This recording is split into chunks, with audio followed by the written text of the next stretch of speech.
Hello friends, preparing together YouTube channel में आपका स्वागत है। आज का वीडियो इम्पोर्टेंट अपडेट है आईआईटी जैम के रिगार्डिंग।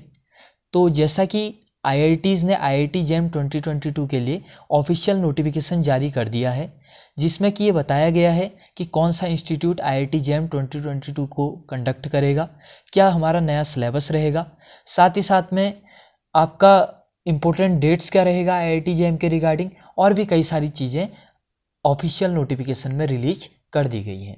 तो आज के इस वीडियो में हम यही सब कुछ देखेंगे कि आपका सिलेबस क्या है, ठीक है, साथ ही साथ में इंपॉर्टेंट डेट्स क्या हैं, और भी कई सारी चीज़ें आपको इस वीडियो में जानने को मिलेंगी। तो सबसे पहले वीडियो शुरू करने से पहले मैं डिस्क्लेमर दे दूं कि ये जो वीडियो है वो स्पेशली मैथमेटिक्स स्टूडेंट को टारगेट करते हुए बनाई जा रही है।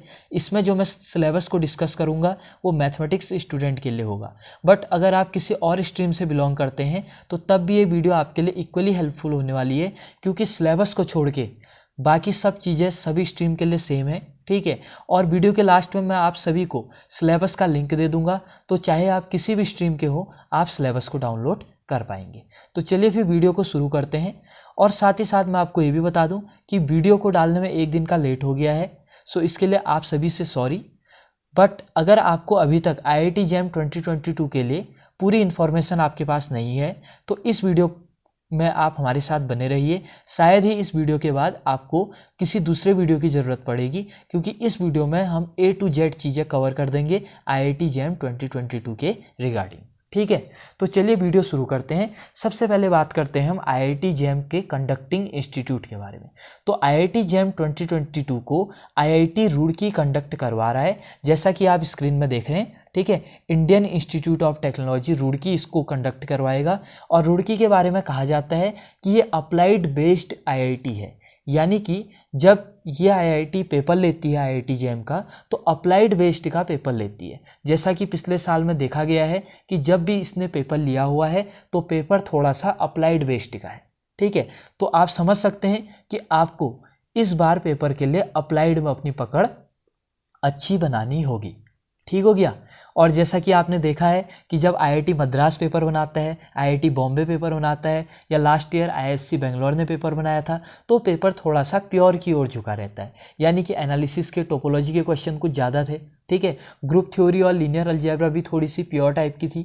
बट जब आईआईटी रुड़की या आईआईटी गुवाहाटी, ठीक है, जब ये आईआईटीज पेपर बनाते हैं, या आईआईटी खड़गपुर ले लीजिए, तो उस टाइम पे पेपर थोड़ा सा अप्लाइड टाइप का होता है, ठीक है। तो सबसे पहले तो ये इंपॉर्टेंट है, आईआईटी रुड़की पेपर कंडक्ट करा रही है तो काफ़ी ज़्यादा चांसेस हैं कि इस बार का जो आपका पेपर होगा वो थोड़ा सा अप्लाइड टाइप का होगा। बट पढ़ना तो आपको दोनों है, प्योर भी पढ़ना है, अप्लाइड भी पढ़ना है, ठीक है। अब हम बात करते हैं सबसे पहले कि आईआईटी जैम से किस किस चीज़ में एडमिशन होगा।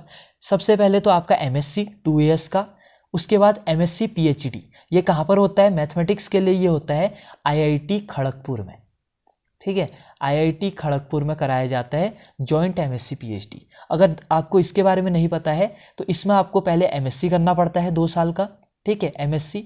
और अगर आप क्लास के टॉप 25 स्टूडेंट्स में से हैं, ठीक है, तो आपको उसी इंस्टीट्यूट में विदाउट नेट आपको पीएचडी में इनरोल कर लिया जाएगा, और पीएचडी के दौरान आपको स्कॉलरशिप भी दी जाएगी, ठीक है। साथ ही साथ एमएससी पीएचडी, ठीक हो गया। और ड्यूअल डिग्री, ये तो वही रहा, जॉइंट एमएससी पीएचडी और एमएससी पीएचडी ड्यूअल डिग्री। साथ ही साथ में आपको यहाँ पर जो मिलता है वो था important this integrated PhD program, जो कि कराया जाता है कहाँ पर? आईआईएससी बेंगलोर में। और साथ ही साथ ये सभी इंस्टीट्यूट हैं जहाँ पर ये ऊपर जितने भी प्रोग्राम दिए हुए हैं वो करवाए जाते हैं, ठीक है। तो आपको इतना समझ में आ गया होगा। अब हम नीचे चलते हैं कि कौन कौन से सब्जेक्ट्स में आईआईटी जैम 2022 कराया जाएगा। तो सबसे पहले आपका बायोटेक्नोलॉजी, ठीक है, बायोटेक्नोलॉजी, केमिस्ट्री, इकोनॉमिक्स, जियोलॉजी, ठीक है, मैथमेटिक्स, मैथमेटिकल स्टैटिक्स और साथ में फिजिक्स। तो ये आपके 7 टॉपिक्स हो गए, या 7 सब्जेक्ट बोल लीजिए, जिसमें कि आईआईटी जैम 2022 का पेपर करवाया जाएगा, ठीक है। अब हम बात करते हैं हाइलाइट्स की।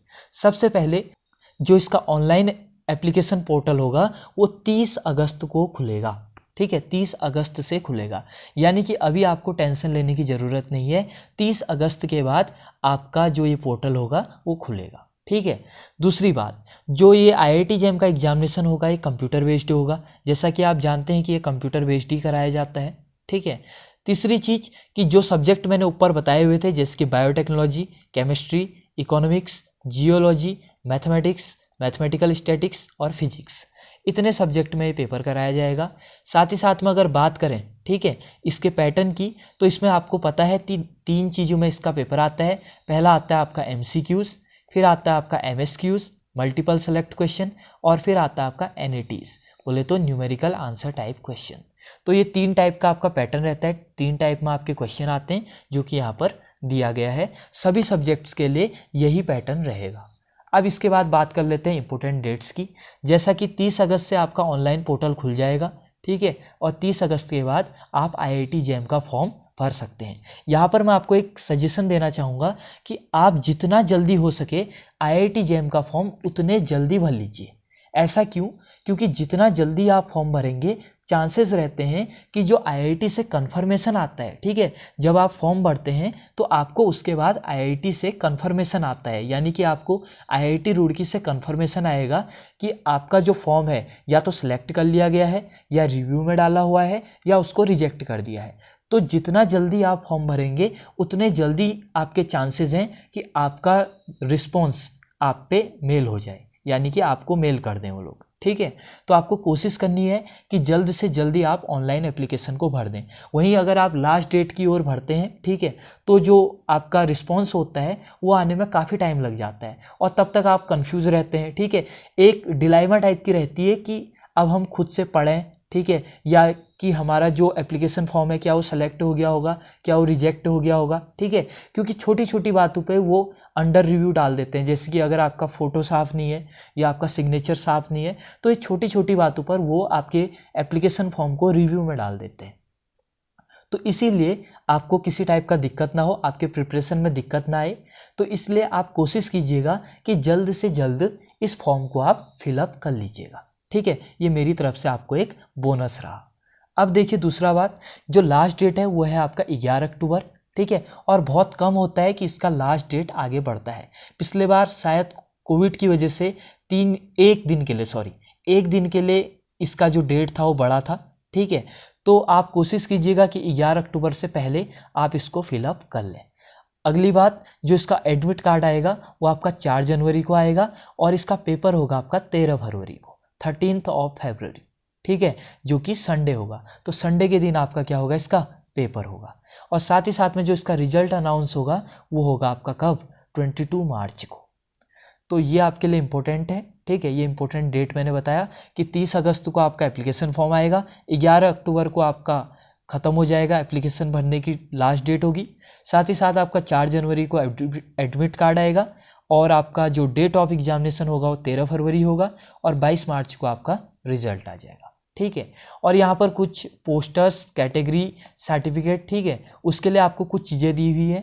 तो अगर आप जब वेबसाइट में जाएंगे तो आप जस्ट इसमें डाउनलोड करके पता कर सकते हैं कि आपको कैटेगरी के लिए क्या क्या यूज करना है या क्या क्या कैटेगरी रिजर्वेशन है। और अगर आप EWS में हैं, ठीक है, अगर आप EWS कैटेगरी से बिलोंग करते हैं तो आप अपना EWS का कार्ड बनवा लीजिएगा, क्योंकि वहाँ पर पूछा जाता है कि EWS, क्या आप EWS से बिलोंग करते हैं या नहीं करते हैं। और देखा गया है कि जो कट ऑफ होता है EWS का कई बार OBC से भी नीचे आ जाता है। तो अगर आप EWS कैटेगरी में बिलोंग करते हैं तो ये आपके लिए काफ़ी अच्छा मौका है, जल्द से जाइए और अपना एक EWS का कार्ड बनवा लीजिए, ठीक हो गया। अब देखते हैं आगे। अब बाकी सब चीज़ें तो मैंने आपको बता ही दिया, ठीक है। इसके बाद अगर कुछ इंपॉर्टेंट बात करें तो वही है, ठीक है, ऑर्गेनाइजिंग चेयर है आपका जो है Indian institute of technology Roorkee. शायद गेट का भी पेपर इस बार IIT रुड़की ही कंडक्ट करवा रहा है, ठीक है। तो अगर आप गेट का एग्ज़ाम भरेंगे, जब गेट का भी नोटिफिकेशन पे भी वीडियो बनाऊंगा तो उस टाइम पे भी, ठीक है, मैं आपको बताऊंगा। अगर आप गेट का भरना चाहते हैं तो मैंने एक वीडियो भी पहले भी बनाई हुई है कि MTech आफ्टर BSc, काफ़ी पॉपुलर वीडियो है मेरे चैनल में, आप चाहें तो उसको देख सकते हैं। गेट पे भी जल्द एक वीडियो मैं अपलोड कर दूंगा, ठीक हो गया। उसके बाद हम बात करते हैं, उसके बाद ये इम्पोर्टेंट है और सबसे ज़्यादा मतलब इसी से पड़ता है, जो कि है IIT रुड़की का मेल, ठीक है। क्योंकि कभी भी कोई दिक्कत होती है, दिक्कत अभी नहीं होती, दिक्कत होती है जब कन्फर्मेशन मैसेज आपको नहीं आता है फॉर्म भरने के बाद, ठीक है। तो उस टाइम पे इसको नोट कर लीजिएगा, ठीक है। आपको जस्ट वेबसाइट में आना है और आपको IIT रुड़की को आप मेल कर सकते हैं, 1 या 2 दिन में वो आपका रिप्लाई कर देते हैं, ठीक है। अब हम चलते हैं वीडियो के मोस्ट इम्पोर्टेंट पार्ट की ओर, जो है आपका मैथमेटिक्स का सिलेबस। तो अगर आप मैथमेटिक्स के स्टूडेंट हैं तो अब आपके लिए वीडियो काफ़ी इंपॉर्टेंट होने वाली है, और वहीं अगर आप अदर स्ट्रीम के स्टूडेंट हैं, ठीक है, यानी कि फिजिक्स, केमिस्ट्री या जियोलॉजी या मैथमेटिकल स्टैटिक्स, ठीक है, तो आपको क्या करना है, जस्ट ऊपर जाना है, यहाँ पर सिलेबस दिया हुआ है, ठीक है।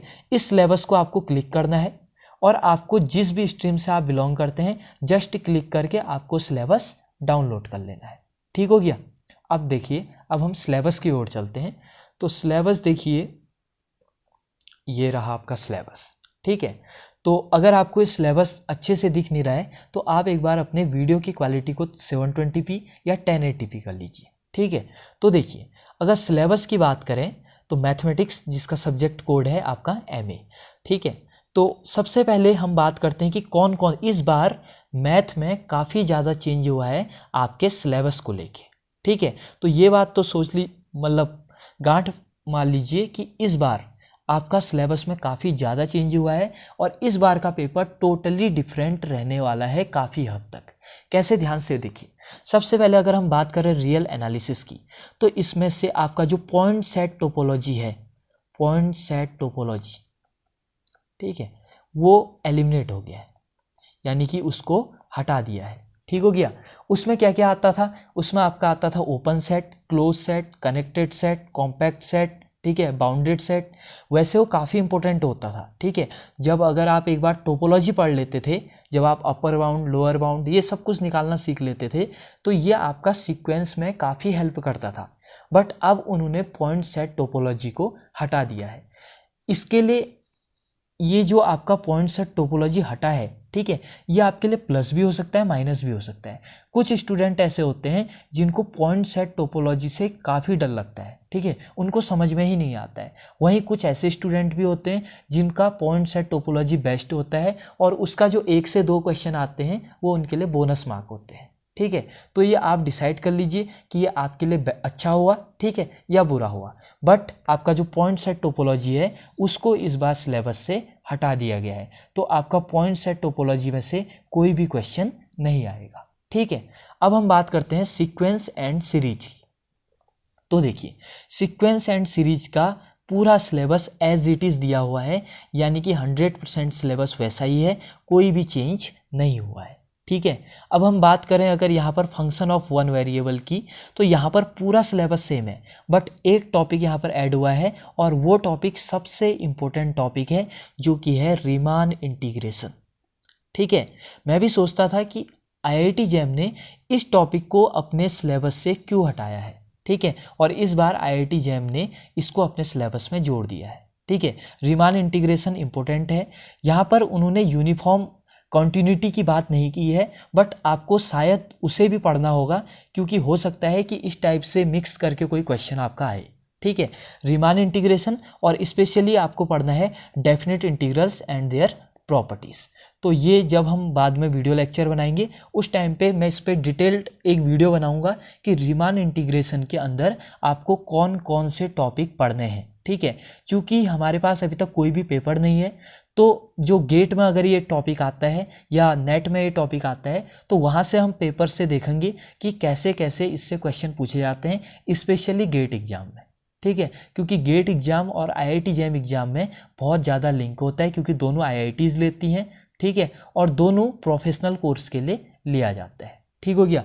और बाकी तो सब कुछ सेम है। शायद फंडामेंटल थ्योरम ऑफ कैलकुलस शायद ये भी ऐड हुआ है, इस पर मैं कंफर्म नहीं हुई कि ये पुराने सिलेबस में था या नहीं था, एक बार आप इसको पुराने सिलेबस से मिला लीजिएगा, ठीक है। अब बात करते हैं दूसरा, जो कि हमारा 2 वेरिएबल या 3 वेरिएबल, ठीक है। मल्टी वेरिएबल कैलकुलस में अगर हम बात करें तो जो आपका 2 वेरिएबल एंड 3 वेरिएबल है ये 100% सेम है, ठीक हो गया, इसमें कोई भी चेंज नहीं हुआ है, 100%। अब बात करते हैं इंटीग्रल कैलकुलस। इंटीग्रल कैलकुलस से एक बहुत इंपॉर्टेंट चीज़ उन्होंने हटा दी है, जो कि है डेफिनेट इंटीग्रल, ठीक है, डेफिनेट इंटीग्रल, ठीक है, इस टॉपिक को उन्होंने हटा दिया है। इसमें क्या आता था, इसमें आपका थोड़ा सा क्लास 12th का जो पोर्शन था उससे रिलेटेड क्वेश्चन भी आ जाते थे, कभी ए या बी का वैल्यू निकालो आ जाता था। ठीक है, इस टाइप के छोटे छोटे क्वेश्चंस आते थे इससे, बट इस टॉपिक को आप कंप्लीटली हटा दिया है। ठीक है, और यहाँ पर एक इम्पोर्टेंट टॉपिक है समेशन ऑफ सीरीज। ठीक है, समेशन ऑफ सीरीज कई बार आपने देखा होगा जब आप समेशन ऑफ सीरीज पढ़ते थे, ठीक है, शायद ही आपको बहुत कम वीडियोस में मिलेगा कि समेशन ऑफ सीरीज में एक टॉपिक होता है summation of series using definite integral. तो मुझे लगता है कि शायद उस टॉपिक से भी अब आपका क्वेश्चन नहीं आएगा, बट कुछ कंफर्म कह नहीं सकते क्योंकि ये इस पैटर्न पे पहली बार पेपर होगा। ठीक है, तो जहाँ तक मेरा मानना है कि इस टॉपिक से भी आपका क्वेश्चन शायद नहीं आएगा। ठीक है, बट हमको पढ़ना होगा, इस पे भी मैं वीडियो बनाऊंगा। ठीक है, बट उतना फोकस नहीं करेंगे जितना हम और टॉपिक्स को करते हैं।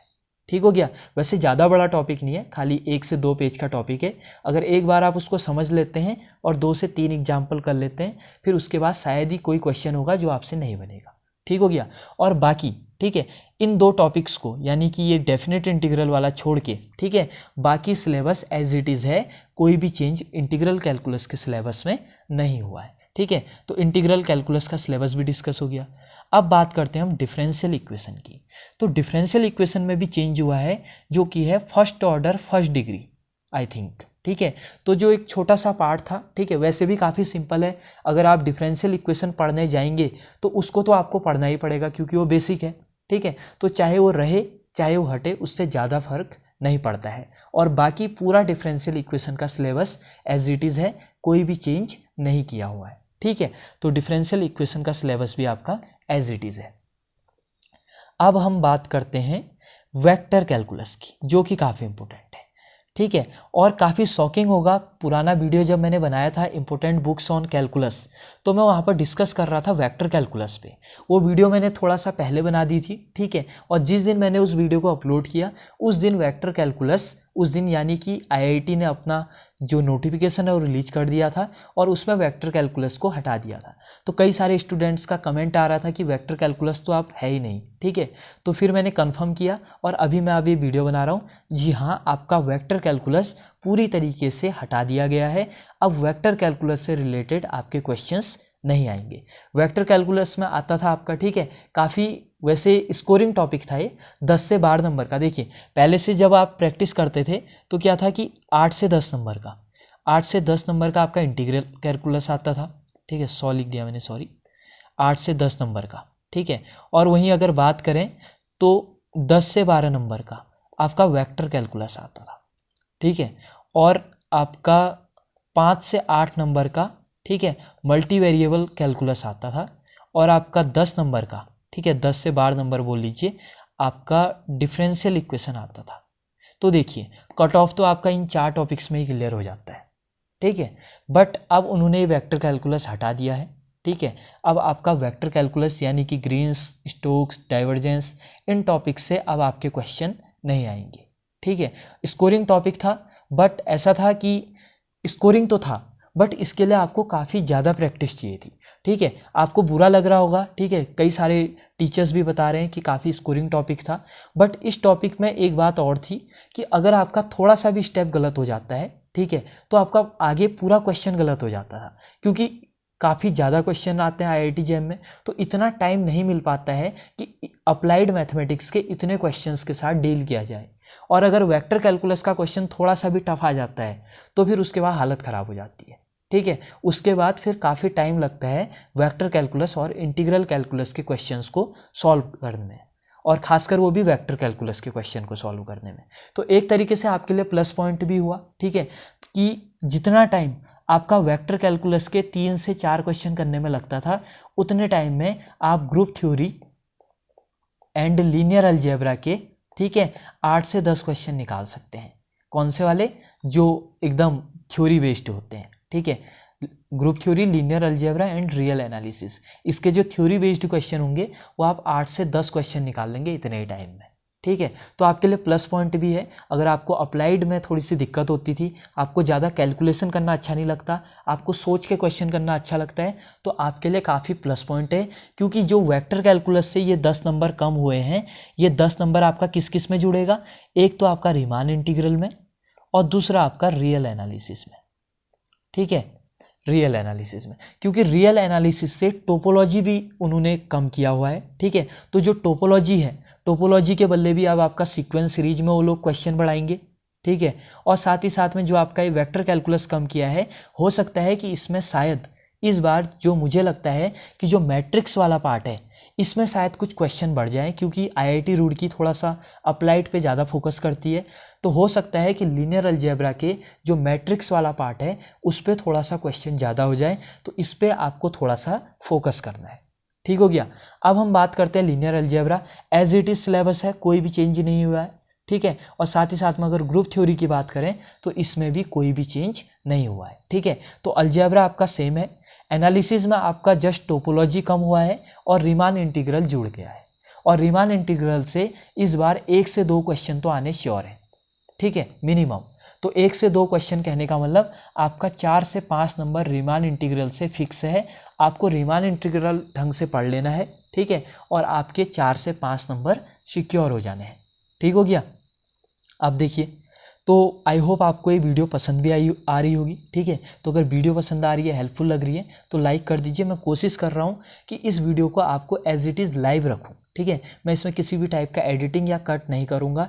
मैं इसको जस्ट लाइव नहीं ला पा रहा हूँ क्योंकि यहाँ पर थोड़ा सा नेटवर्क का इश्यू चल रहा है। अदरवाइज मैं आपके सामने इस वीडियो को लाइव ही लाता। ठीक है, तो यहाँ पर मैंने आपको बता दिया सिलेबस। एक बार ऊपर से शॉर्ट सा देख लीजिए कि आपका जो सीक्वेंस सीरीज है, ठीक है, ये आएगा। इसका वेटेज काफ़ी ज़्यादा है। अब अगर आपको चाहे एनालिसिस पसंद है या नहीं है, आपको एनालिसिस पढ़ना पड़ेगा। ठीक है, और खासकर अप्लाइड वाला पोर्शन, एनालिसिस का अप्लाइड वाला पोर्शन। अप्लाइड वाले पोर्शन में क्या है कि आपको काउंटर एग्जाम्पल याद रखने हैं, कौन सा सीरीज कन्वर्जेंट है, कौन सा सीरीज डाइवर्जेंट है। साथ ही साथ में जो कंडीशनल कन्वर्जेंट और एब्सोल्यूट कन्वर्जेंट पे क्वेश्चन आते हैं, शायद उस बार, पिछले बार तो शायद ही क्वेश्चन आया था, इस बार उससे भी एक एक क्वेश्चन आने का थोड़ा सा मुझे लग रहा है कि श्योरिटी कि क्वेश्चन आएगा। साथ ही साथ में अगर हम बात करें इंटीग्रल कैलकुलस से, तो वेक्टर कैलकुलस कम हुआ है, तो हो सकता है कि इंटीग्रल कैलकुलस का थोड़ा सा वेटेज बढ़ा दें, या हो सकता है कि डिफरेंशियल इक्वेशन का वेटेज बढ़ा दें। बट बाकी सब में तो हम कुछ गैस कर नहीं सकते। बट एक चीज़ श्योर है कि आपका एनालिसिस से काफ़ी ज़्यादा आने वाला है इस बार। तो एनालिसिस आपको पढ़ लेनी है। और जहाँ तक मुझे लग रहा है जो आपका पैटर्न रहेगा, ठीक है, पैटर्न में आपका अगर 100 नंबर का पेपर है, ठीक है, तो इसमें आपका 40% आपका रहेगा एनालिसिस। ठीक हो गया। 30% आपका रहेगा अलजेब्रा। ठीक है, कितना हो गया 70%। और 30% में आपका रहेगा कौन सा, यहाँ पर रहेगा मल्टीवेरिएबल कैलकुलस। ठीक है, मैंने एनालिसिस में मल्टीवेरिएबल कैलकुलस को नहीं जोड़ा है। और साथ में डिफरेंशियल इक्वेशन, ठीक है, और साथ में इंटीग्रल कैलकुलस। तो इतनी चीज़ें आपकी अप्लाइड में आएंगी। ठीक है, 30% आपका अलजेब्रा फिक्स ही रहता है, जिसमें कि 17 से 18% आपका आई थिंक लीनियर अलजेब्रा आएगा, और 11 से 12% आपका ग्रुप थ्योरी आएगा, और 40% पूरा एनालिसिस के लिए आप रिजर्व कर लीजिए। ठीक हो गया। तो आई होप आपको ये पूरा समझ में आ गया होगा सिलेबस। ज़्यादा कुछ चेंज नहीं हुआ है, बस वेक्टर कैलकुलस आपका हट गया है, और साथ में टोपोलॉजी हट गया है, और रीमान इंटीग्रेशन जुड़ गया है। बस यही समरी है इस वीडियो का। ठीक है, तो आई होप आपको ये पसंद आया होगा ये वीडियो। और साथ ही साथ हम जो बात कर रहे थे आईआईटी जैम का, तो 30 अगस्त, ठीक है, 30 अगस्त से आपका फॉर्म भरना शुरू हो जाएगा। तो देख लीजिए, काम डाउन शुरू हो गया है आपका। ठीक है, मुश्किल से आपके पास 6 से 7 मंथ बचे हुए हैं। ठीक है, तो अगर आपने, ठीक है, अगर आप जस्ट प्रिपरेशन स्टार्ट कर रहे हैं, तब तो आपके लिए काफ़ी कम टाइम बचा हुआ है। बट हाँ, अगर आप ड्रॉपर हैं, ठीक है, आपने एक बार पहले पढ़ा हुआ है, या किसी अच्छे कोचिंग से आप पढ़ रहे हैं, ठीक है, क्लासेस कर रहे हैं, तो आपके पास अभी अच्छा खासा टाइम है। बट अगर आप जस्ट स्टार्ट कर रहे हैं तो आप आज से ही लग जाइए, क्योंकि टाइम कम है। 6 से 7 महीना कम होता है, क्योंकि आईआईटी जैम का जो पेपर होता है, टाइम के साथ आईआईटी जैम का पेपर टफ होता जा रहा है। ठीक हो गया। तो यहाँ तक आपको समझ में आया होगा। इसके बाद मैं भी अपने चैनल में अब वीडियो डालना शुरू करूँगा, ठीक है, लेक्चर्स वगैरह डालना शुरू करूँगा। आप एक बार बता दीजिए कि आपको क्या करना है। क्या आप मेरे चैनल से क्वेश्चन प्रैक्टिस लेना चाहेंगे, क्वेश्चन प्रैक्टिस, ठीक है, या टॉपिक्स पे वीडियो लेना चाहेंगे, ठीक है, या आपको कमेंट में मुझे सजेस्ट करना है, ठीक है, कि आप क्वेश्चन प्रैक्टिस करना चाहेंगे। क्वेश्चन प्रैक्टिस ये नहीं कि किताबों के क्वेश्चन प्रैक्टिस कराए जाएंगे, ठीक है, अच्छे कोचिंग्स के टेस्ट सीरीज के क्वेश्चन प्रैक्टिस कराए जाएंगे, अच्छे कोचिंग्स का जो मटेरियल होता है उसके क्वेश्चंस आपको प्रैक्टिस करवाए जाएंगे, या आपको टॉपिक पढ़ना है, ठीक है। टॉपिक में सबसे पहले स्टार्ट होगा आपका रियल एनालिसिस, ठीक है, उसके बाद मैं इंटीग्रल कैलकुलस को पूरा कर दूंगा, उसके बाद हम पढ़ेंगे ग्रुप थ्योरी, और उसके बाद लीनियर अलजेब्रा, ठीक है, और लास्ट में हम पढ़ेंगे डिफरेंशियल इक्वेशन। या अगर आपको लगता है कि किसी दूसरे टॉपिक को मुझे पहले पढ़ाना चाहिए तो आप मुझे कमेंट में सजेस्ट कर सकते हैं। तो आई होप आपको ये वीडियो पसंद आई होगी। वीडियो पसंद आई तो लाइक कर दीजिए और अपने उन सभी फ्रेंड्स के साथ शेयर कीजिए जो कि IIT JAM 2022 के लिए प्रिपरेशन कर रहे हैं, और आज से ही अपनी पढ़ाई शुरू कर लीजिए, ठीक है। तो चलिए मिलते हैं अगली वीडियो में, ठीक है। इंपॉर्टेंट वीडियो होने वाली है अगली, जिसमें कि मैं अलजेब्रा पे आपके सामने कुछ डिस्कस करूँगा, ठीक है, और साथ ही साथ क्वेश्चन प्रैक्टिस की एक वीडियो भी मैं अगले 1 से 2 दिन में अपलोड कर दूंगा, ठीक है। तो तब तक आप अपने घर में पढ़ाई कीजिए, सुरक्षित रहिए, ठीक है। कोविड का टाइम है, सेफ रहिए, stay home, stay safe. Thank you very much.